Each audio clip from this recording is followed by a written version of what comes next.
ഒരു കാലത്ത് ഇടുക്കി രാഷ്ട്രീയത്തിൽ മൾട്ടിപ്പിൾ അധികാര പദവികൾ ഒന്നിച്ചു വഹിച്ച് നിർണായക ശക്തിയായിരുന്ന മുതിർന്ന കോൺഗ്രസ് നേതാവ് ജനഹിതം മനസ്സിലാക്കി ഒടുവിൽ പടിയിറങ്ങിയിരിക്കുകയാണ്. ഏറ്റവും ഒടുവിൽ സ്വന്തം ജനകീയത മാറ്റുരയ്ക്കാനുള്ള ആഗസ്തിയുടെ പരീക്ഷണമാണ് കട്ടപ്പന നഗരസഭയിലേക്കുള്ള തെരഞ്ഞെടുപ്പ്. നഗരസഭയിലേക്ക് മത്സരിച്ച ആഗസ്തിക്ക് ഒടുവിൽ 59 വോട്ടുകളുടെ ഭൂരിപക്ഷത്തിൽ നാണം കെട്ട തോൽവി ഏറ്റുവാങ്ങേണ്ടി വന്നു.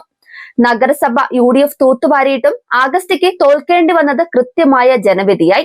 ഇതോടെ റിസൾട്ട് വരുന്നതിന് മുൻപ് പുറത്തിറക്കിയ പ്രസ്താവനയോടെ സജീവ മുഖ്യധാര രാഷ്ട്രീയം ഉപേക്ഷിക്കുകയാണെന്ന് പ്രഖ്യാപിച്ചിരിക്കുകയാണ് ആഗസ്തി.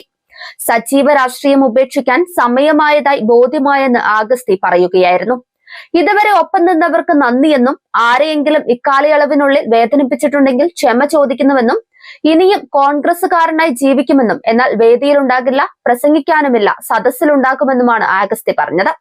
ഇതോടെ ഒരു പരിധിവരെ ഇടുക്കിയിലെ കോൺഗ്രസിന്റെ തലവേദനയായിരുന്ന ഇടുക്കിയിലെ 4-5 നേതാക്കളിൽ ഒരാളാണ് പടിയിറങ്ങിയിരിക്കുന്നത്. അല്ലെങ്കിൽ കട്ടപ്പനക്കാർ അദ്ദേഹത്തെ വീട്ടിലിരുത്തി എന്ന് പറയുന്നതാകും ശരി. കട്ടപ്പന നഗരസഭയിലെ 22ാം വാർഡായ 20 ഏക്കറിൽ CPIM-ലെ CR മുരളിയാണ് EM ആഗസ്തിയെ പരാജയപ്പെടുത്തിയത്. ആഗസ്തി MLA ആയിരുന്നപ്പോഴും മറ്റ് സ്ഥാനങ്ങളിൽ ഇരുന്നപ്പോഴും ഇടുക്കിക്കാർക്കായി എന്തെങ്കിലും ചെയ്തോ എന്ന് ഓർക്കണമെന്നും ഒന്നും ചെയ്യാത്ത നിങ്ങളെ പോലെയുള്ളവരെ ജയിപ്പിച്ചിട്ട് നാടിന് എന്ത് ഗുണമെന്നുമാണ് സോഷ്യൽ മീഡിയയിലൂടെ ജനങ്ങൾ ചോദിക്കുന്നത്. കട്ടപ്പനയിലെ സ്ഥലം വിറ്റ് എങ്ങോട്ടെങ്കിലും പോകുന്നതാണ് ആഗസ്തിക്ക് നല്ലതെന്നും കമന്റുകളുണ്ട്. നാട്ടുകാരുടെ മുൻപിൽ ഒരു വിലയുമില്ലെന്ന് നേരത്തെ അറിഞ്ഞിട്ടും കാണിച്ചത് അതിമോഹമാണെന്നും പണിയെടുത്ത് ജീവിക്കാൻ നോക്കണമെന്നും പറയുന്നവരുമുണ്ട്.